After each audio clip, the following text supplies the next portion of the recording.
Assalamualaikum warahmatullahi wabarakatuh. Perkenalkan, nama saya Furkon, Ketua Umum Pimpinan Pusat SPAMK FSPMI. Ada beberapa hal yang ingin kami sampaikan di sini kepada kawan-kawan semua. Hal tentang perjuangan kita tentang perlawanan dan penolakan kita terhadap undang-undang Omnibus Law. Nah, dampak itu, sebelum masuk kepada persoalan dampak yang terjadi terhadap Omnibus Law, memang secara khusus di AMK memang kita menghadapi beberapa persoalan. Yang pertama, di saat perubahan tentang sebuah teknologi, dari kemudian start awal kemudian kita ada otomatisasi yang dilakukan di tiap-tiap perusahaan atau di tiap-tiap pabrik, dalam waktu yang begitu cepat ternyata kita menghadapi tentang persoalan COVID-19, yaitu dan itu terjadi di tahun 2020, setelah kemudian baru dinyatakan selesai pada tahun 2023. Ternyata memang kita menghadapi lagi tentang persoalan digitalisasi, dan itu sangat berdampak sekali terhadap kita, khususnya di sektor otomotif. Di saat kita menghadapi tentang digitalisasi, ternyata ada sebuah proses perubahan percepatan juga yang dilakukan, yaitu tentang electric vehicle, yaitu perubahan tentang kendaraan otomotif dari konvensional menggunakan tenaga baterai. Dan ini sangat berdampak. Di saat kemudian kita menghadapi tentang perlawanan Omnibus Law, di saat kita menolak tentang undang-undang Omnibus Law itu, tetapi secara perubahan teknologi di waktu yang sama, kita menghadapi juga perubahan yang ini berdampak pada anggota kami di tiap-tiap perusahaan di serikat pekerja. Kawan-kawan sekalian, situasi kita di AMK saat ini, persoalan terhadap dampak dari Omnibus Law itu adalah bukan pada sebuah persoalan pekerjanya aja, tetapi kita tahu bahwa undang-undang yang dilahirkan oleh Omnibus Law ada beberapa pasal yang kemudian terdegradasi. Ini yang kemudian menjadi persoalan serius di kita, khususnya di sektor otomotif. Dampak itu terjadi di kawan-kawan PUK di serikat pekerja.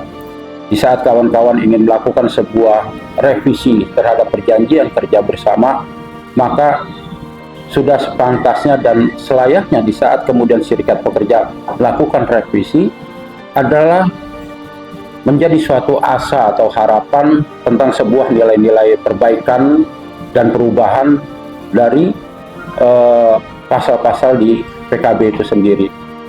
Tetapi bagi perusahaan melihat, karena memang ada undang-undang Omnibus Law, kemudian yang ditawarkan oleh pihak perusahaan adalah berangkat dari undang-undang Omnibus Law, dari pasal-pasal PKB yang di saat kemudian kita ingin melakukan sebuah revisi. Sulit kemudian kita untuk mencari tolak ukur di saat kita melakukan sebuah proses perubahan PKB atau kita melakukan revisi PKB.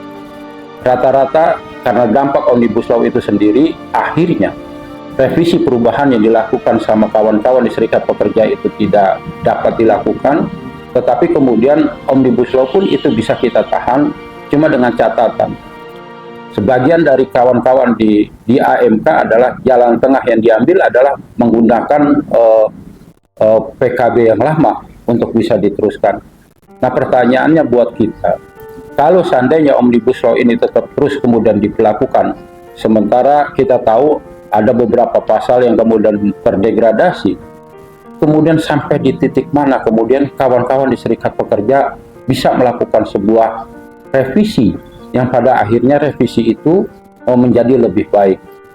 Ini menjadi catatan buat kita, khususnya di sektor AMK, dampak dari Omnibus Law itu sendiri, yang kita simpulkan bahwa setiap perubahan PKB yang dilakukan adalah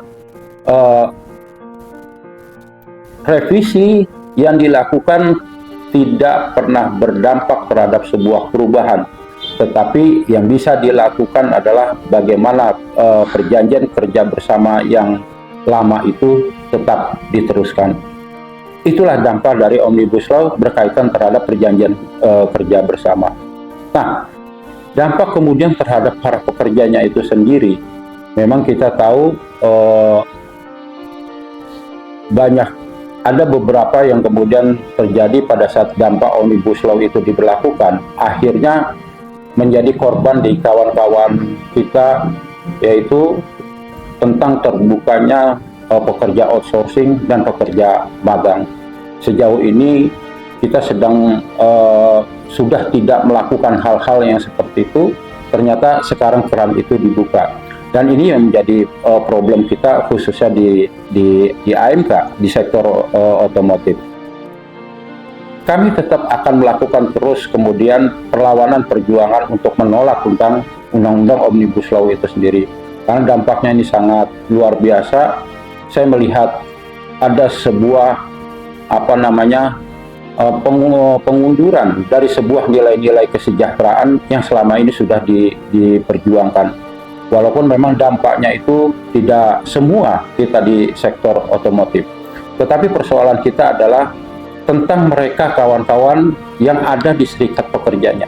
Sejauh mana kemudian mereka mempunyai hubungan industrial, sejauh mana kemudian mereka bisa meyakinkan pihak perusahaan untuk bisa menjaga bahwa arti dari sebuah revisi tentang sebuah penindakan kesejahteraan adalah kita mengarah kepada perubahan yang lebih baik. Kawan-kawan sekalian, itu perjuangan perlawanan kita melakukan penolakan terhadap Undang-Undang Omnibus Law itu sendiri. Kami dari pimpinan pusat selalu mengkampanyekan kepada kawan-kawan PUK, kepada kawan-kawan di serikat pekerja, bahwa lakukan terus negosiasi, lakukan terus revisi semaksimal mungkin yang bisa kita lakukan. Kita tetap akan terus bagaimana meningkatkan kesejahteraan bagi pekerja dan keluarganya, itu tetap harus bisa kita tingkatkan. Dengan kemampuan kita bernegosiasi, dengan kemampuan kita melakukan suatu proses perundingan, dengan kemudian cara kita meyakinkan pihak perusahaan bahwa ini adalah sebuah cita-cita dan ini adalah sebuah harapan. Tidak akan menjadi perusahaan yang bangkrut ataupun sampai tutup. Yang kita lakukan adalah cuma semata-mata bagaimana kesejahteraan itu bisa kita bangun. Harapan saya kepada kawan-kawan semua khususnya di sektor AMK, teruslah kemudian kita berjuang bersama-sama, terus kemudian tingkatkan tentang kesejahteraan itu, terus kemudian lakukan tentang revisi PKB itu. Jaga terus dan kawal terus anggota kita, bahwa segala sesuatu niat kita adalah mulia dan niat kita baik demi sebuah kemaslahatan orang banyak. Terima kasih. Assalamualaikum warahmatullahi wabarakatuh.